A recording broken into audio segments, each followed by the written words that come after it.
Greetings to the respected jury. So this is a problem statement, real-time AI/ML based phishing detection and prevention system. What is phishing? Phishing is a type of cyber attack where attackers try to trick you into revealing sensitive information such as password, credit card numbers, personal details, or login credentials by pretending to be a trustworthy entity. So right now, current anti-phishing ecosystems lack the technical ability and intelligence required to detect and mitigate emerging threats in real time. The limitations of traditional anti-phishing methods is that they cannot, like method like static URL blacklist and regular expression-based filters and signature mismatching. The dynamic phishing techniques used by the attackers bypass all these methods. So the anti-phishing working group reports indicate that over 50% of phishing sites are active for less than 24 hours. So our solution is that if any external threat feeds, like we will take external threat feeds from threat intelligence or external websites like fish tank, and we will collect the data from email, SMS, webhooks, browser telemetry. So it will go into phishing, reprocessing normalization, or edge agents and browser extensions. Edge agents and browser extensions will use a local machine learning which can respond in less than 50 milliseconds, and the preprocessing and normalization processes where URL norm and the HTML will be decoded Unicode, and then it will go to threat intel databases uh, to share the data that we get, and they will provide a quick score to them. After that, that quick score can be given from the local decisions, and if there is something attachment, we can open that in sandbox cluster like headless browser plus virtual machines for files, and then we can store them in feature store or feature pipelines. We will use ML ensemble fusion, which can use the text transformer, and for visual ingestions we can use CNN, so that we can capture the images in the web pages, and we will also use GNNs for graph based analysis, and we will use the adversarial detector and URL domain models, so it will increase the efficiency and accuracy of our model. Our model is going to be seamlessly integrated with enterprises, so it can be used by enterprises on large scale, like STAM, SOAR, APIs, and alerts.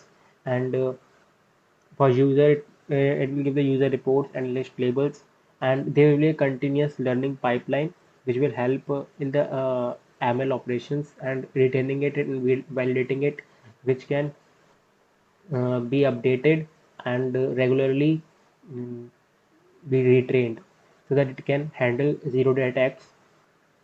So for deployment topology and like we can use Edge for browser extensions plus local agent, a small binary on JS bundle, auto updates from center service. We can for cloud we can use Kubernetes for sandbox workers, model servers, GPU for training, and API gateways, Kafka for streaming.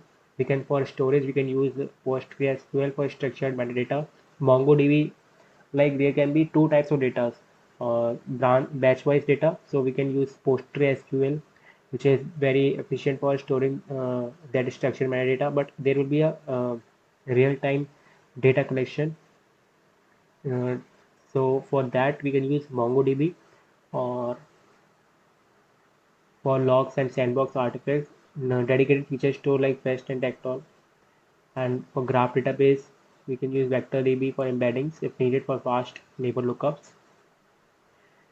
And for security, privacy, and compliance, we will encrypt data in transit and at rest, radiate piecing in where possible, and role-based access control for analyst UPI and APIs, data retention policies, and GDPR CCPA compliance for telemetry and user submitted data. Hardened sandboxes to prevent escapes and isolate networks.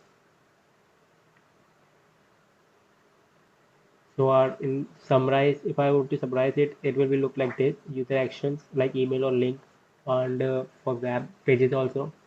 So there is so much like sometimes the attackers hide their HTML in JavaScript, so it is very difficult for traditional anti-phishing software to detect it.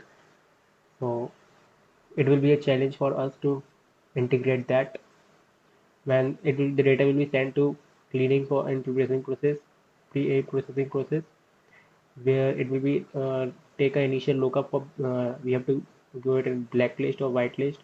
If found, we can take for the decision making, and then it will be forwarded for ML and NLP analysis, classification, say phishing, and decision whitelist, anomaly detection, and for decision making, like phishing detector show warning, and if safe, it allows access and learning and updating.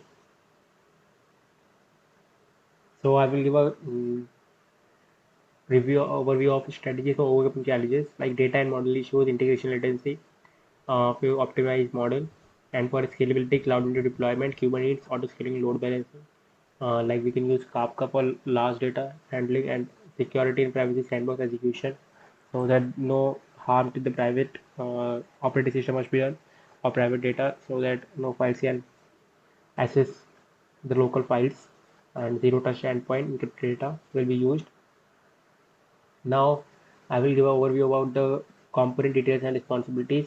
Ingestion layer, it will accept emails, SMS, webhooks, browser telemetry, and edge agent submissions, because centralized capture of potential phishing vectors. Key functions is like it will MIME decode header extraction like SPF, DKIM, and DMARC, HREF, and versus display text resolution attachment extraction. Then it will go to the pre-processing and normalization, where the data will be cleaned and canonicalized as inputs. Tasks like URL printing code resolution, base 64 hex percent decoding, Unicode, NFKC normalization, homoglyph detection will be there, and HTML text extraction will be there, signature quoted text removal. And the next is third is threat intelligence DB, where cast local stores of feeds like MISP, OTX, virus tool, and internal IOCs. It will fast lookups for node and indicators and page scoring, integration, periodic sync plus real-time push for cloud, feeds used by quick scorer and decision engine. Edge agents and browser extensions like light in that layer, it will be lightweight local inference modules like JavaScript and TypeScript extensions, Python, C++ agents. Because to provide sub 50 milliseconds, you have saved decisions to block bond users immediately. That is not handled by traditional phishing agents, anti-phishing software, where when the user interacts with the when like the user has already filled up its credentials, and the attacker is and the anti-phishing software is doing what the sandbox is now right now executing the file to see if there is a malicious intent, while the user has already filled the credentials, and we will do that in real time. While it is feasible because it has all the real available technical things like AI model is implementable and real-time integration possible. It is operational because of deployable on endpoints, enterprise expandable AI. It is economics, cloud GPU cost offset by phishing loss prevention. It is legal compliance. It will be encrypted and sandbox execution. And the last is impact and benefits. So government and public sector will be benefited, individual users will be benefited, enterprise and organizations, it is like a business approach, and education institutes can also use that. It has many benefits of social and social benefit, economic benefit, and thank you. So these are the references that we have taken, and the video link is there. Thank you.